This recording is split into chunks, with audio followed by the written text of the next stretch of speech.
Bienvenue à vous mes chers, une fois n'est pas coutume, je vous rejoins en milieu de semaine parce que nous sommes le 1er du mois. Et le 1er du mois, j'ai pour coutume de faire ce que j'appelle le tirage des déesses. Alors cette fiche du tirage des déesses, vous voyez telle qu'elle est faite, eh bien vous l'avez dans le Anacarte, les fiches Anacarte mode d'emploi. Elle se constitue en fait de un mode d'emploi, un guide de notation, oui, parce que nous sommes, en fin de compte, c'est assez simple de pouvoir noter notre état et de pouvoir après le confronter aux cartes. Et puis de 8 cartes, 8 petites cartes comme ça, qui sont composées des archétypes des déesses.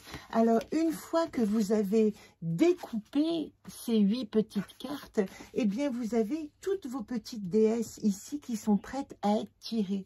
Voilà comment ça se passe. Et comme j'avais envie de partager avec vous un tirage, eh bien ce tirage que je vais vous montrer ici, il est d'ordre collectif. C'est-à-dire que si vous avez envie d'essayer de vous adresser à vos archétypes féminins en ce début de mois, en vous demandant comment ces forces du yin collaborent entre elles, coopèrent à l'intérieur de vous. Vous avez ces 8 archétypes, Artémis, on va dire la nature, Athéna l'intellect, Héra le couple, Hestia la fervente, Déméter la mère, Corée l'enfant, Aphrodite la déesse double, vierge et vulnérable de la beauté, ma propre beauté, mon désir, puis enfin Perséphone qui est la déesse de nos ombres. Voilà, je vais vous faire un spécial déesse aux alentours du 8 mars où je vous raconterai tous ces archétypes. Ça vous permettra de comprendre comment vous y relier. En attendant, si vous avez le jeu, ben évidemment, faites votre propre tirage. Si vous ne l'avez pas, laissez-vous guider. Et si ça vous inspire, eh bien vous n'avez qu'à commander le Anacarte mode d'emploi et vous aurez à l'intérieur cette fiche de tirage et 10 autres. Et puis vous aurez également quelque chose de bien pratique, vous voyez, le guide simplifié des anacartes qui permet de savoir exactement quelles sont les définitions de chaque archétype dans la dimension positive, dans la dimension problématique et en solution. Voilà, cette petite carte, elle est toujours bien pratique quand on ne connaît pas encore exactement les 29 archétypes du jeu. Alors, je vais tout de suite commencer. J'ai déjà fait le tirage et je vais vous le proposer. Il y en a pour une dizaine de minutes. Laissez-vous guider dans cette visite, on va dire, au cœur de vos archétypes féminins qui vous donnent certainement, si vous êtes là et que vous m'écoutez, des informations essentielles pour ce mois de mars. La première chose à faire quand on a son jeu, c'est de faire sa coupe. Et la coupe, je l'ai déjà faite, quand on coupe un jeu, on le mélange, j'ai sorti les 2 cartes de la coupe. Et puis couper, c'est mettre le jeu en 2 tas. La carte qui est au milieu du jeu, une fois coupée, elle s'appelle moi. La carte qui est en dessous, elle s'appelle le monde. Moi dans le monde. Et quand on va tirer les cartes ensuite, on va inverser le tas et puis on va l'étaler comme on le fait pour n'importe quel oracle. Ça, c'est vraiment, pour moi, un petit truc nécessaire au début qui va vous donner la fondamentale du thème, en fait, de ce tirage. Alors, la fondamentale, c'est moi, Isolde, dans le monde, suis-je? Quelle est mon identité créative dans le monde? La question qui se pose ce mois-ci, c'est le monde me demande de lui montrer quelle est mon identité créative. Et c'est comme si nous parlions ici vraiment non pas d'individu, mais comme dirait Jung, d'individuation. Comment je vais me définir en tant qu'individu créatif dans le monde? Qu'est-ce que j'ai à apporter de mon individualité qui va pouvoir nourrir l'imaginaire du monde? Voilà pour la coupe. Vous voyez que ça parle beaucoup au féminin aussi, et de vous demander comment est-ce que je peux utiliser toute ma sensibilité, mon intuition, tout ce qui est de l'ordre du féminin, mon émotionnel, pour développer une créativité qui va pouvoir faire mon identité dans le monde. Alors ensuite, j'ai tiré 1, 2, 3, 4, 5, 6, 7, 8, les 8 archétypes des déesses. Mais ça, quand je les tire, je les tire au hasard. Et pour moi, c'est un petit truc que je vous donne pour mes tirages, mais la première qui sort, c'est celle qui parle en premier. Donc, ce qui va être intéressant, c'est de savoir quelle est la première déesse qui nous parle et qui a un message pour nous. Et on va avancer comme ça, la seconde, la troisième, la quatrième, etc. La première déesse qui s'adresse à nous, c'est Aphrodite.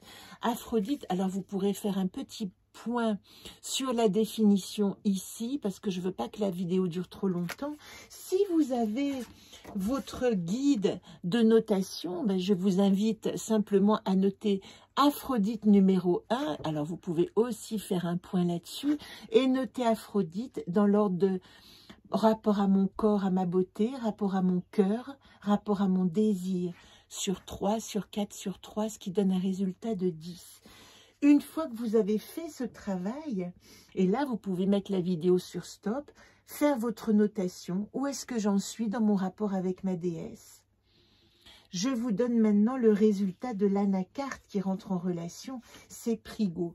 Alors, quand vous notez une carte, si votre résultat est inférieur à 5, il va plutôt vous parler en termes de problématique, votre archétype.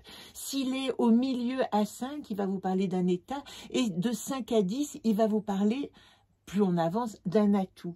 Ici, Prigo, par rapport à Aphrodite, il nous dit « J'ai besoin de me protéger, je me sens peut-être fragile et vulnérable, peut-être que je suis encore sur la défensive si ma note est inférieure à 5 et j'ai besoin d'activer une protection intérieure pour me présenter au monde. » Ça veut dire que la vulnérabilité de mon Aphrodite fait que j'ai besoin de chercher un gardien, un doudou, un secours.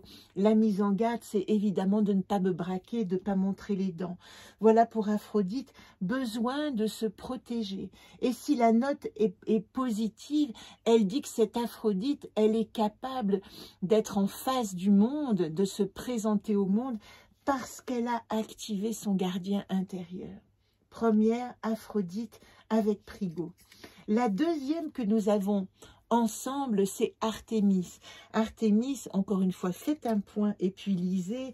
Elle nous parle de notre autonomie et de notre rapport à la nature. Sur 3 points, mon rapport à la nature, à l'environnement. Sur 3 points, l'évaluation de ma solidité. Sur 4 points, j'évalue mon autonomie.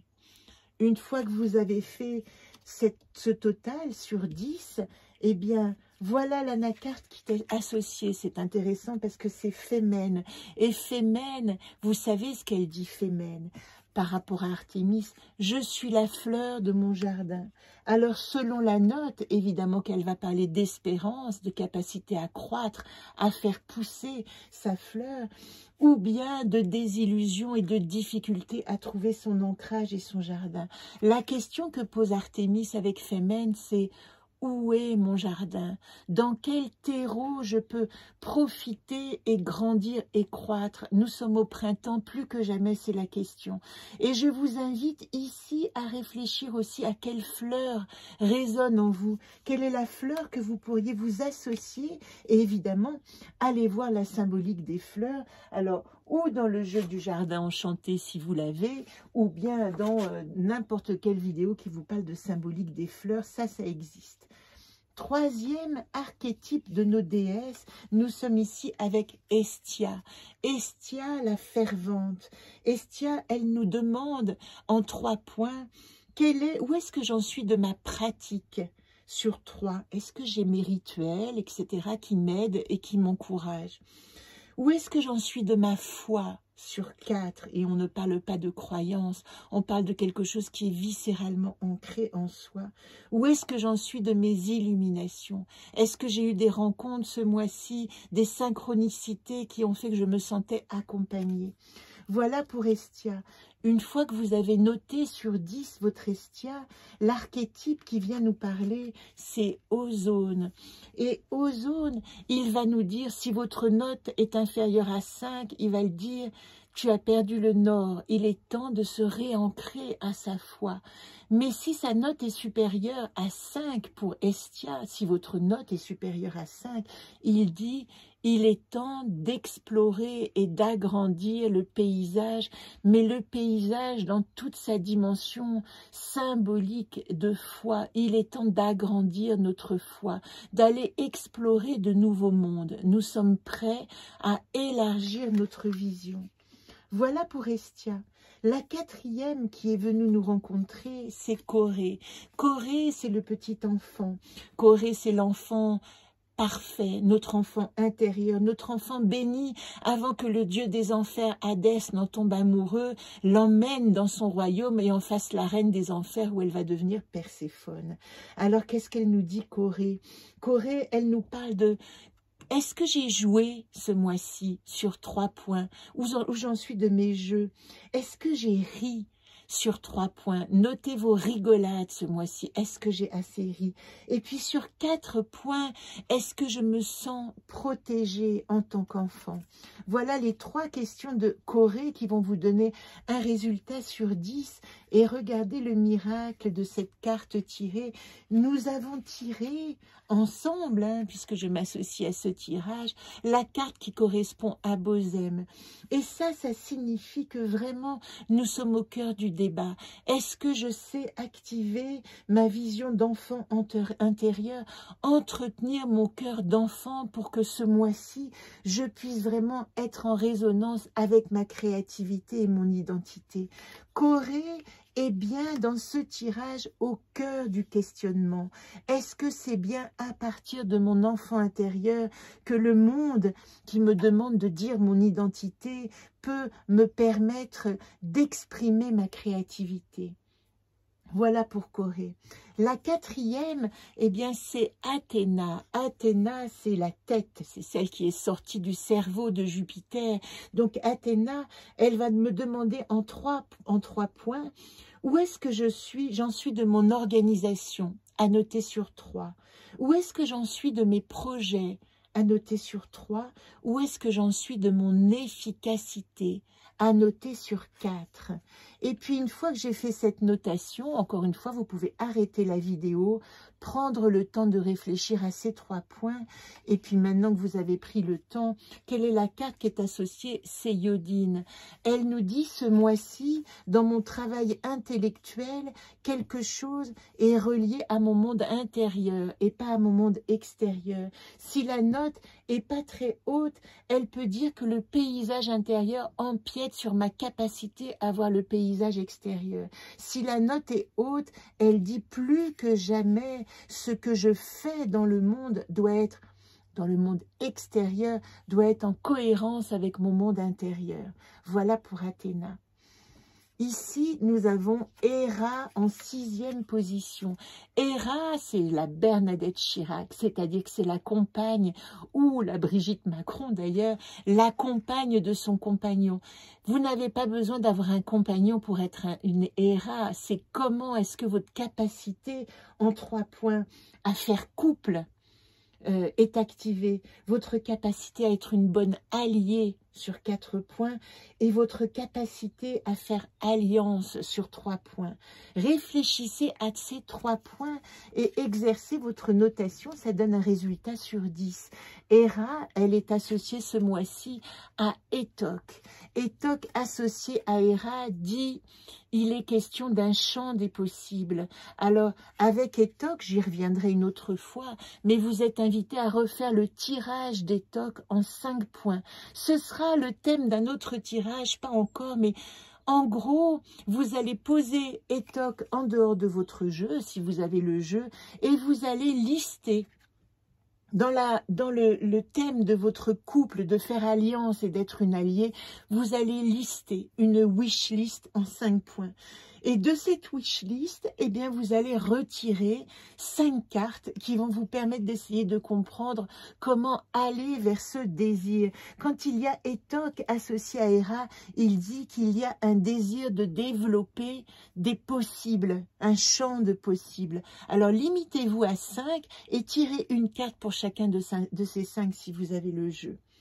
Nous arrivons à la 7e. La 7e, c'est Déméter. Déméter, c'est la mère universelle. Vous n'avez pas besoin d'être une maman, mais comment vous êtes relié à votre maman, ça compte aussi. Déméter, elle nous parle sur 4 de confiance. Elle nous parle sur 3 points de l'amour de maman, alors que je donne ou que je reçois. Et elle nous parle sur 3 points de la tendresse que je donne ou que je reçois dans cette dimension de mère ou de fille. Ici, elle est associée à Régone. Si la note n'est pas positive, elle est en dessous de 5, elle dit qu'il y a nécessité d'éclaircir autour de reproches, que les reproches empêchent un équilibre dans cette dimension que nous avons de mère intérieure. Donc, il va falloir nettoyer la parole. Et si elle est au-dessus de 5, elle dit qu'il y a l'accompagnement de cette nécessité, de cette parole juste qui fait que la relation mère-enfant peut être positive. Tout est dans l'expression et la manière dont je vais parler en vérité avec Déméter, ici pour ce mois-ci. Et évidemment, la dernière qui nous reste, c'est Perséphone. Je vous laisse faire un point et d'évaluer ce que nous dit Perséphone. J'avais dit 15 minutes, vous voyez, nous avons terminé.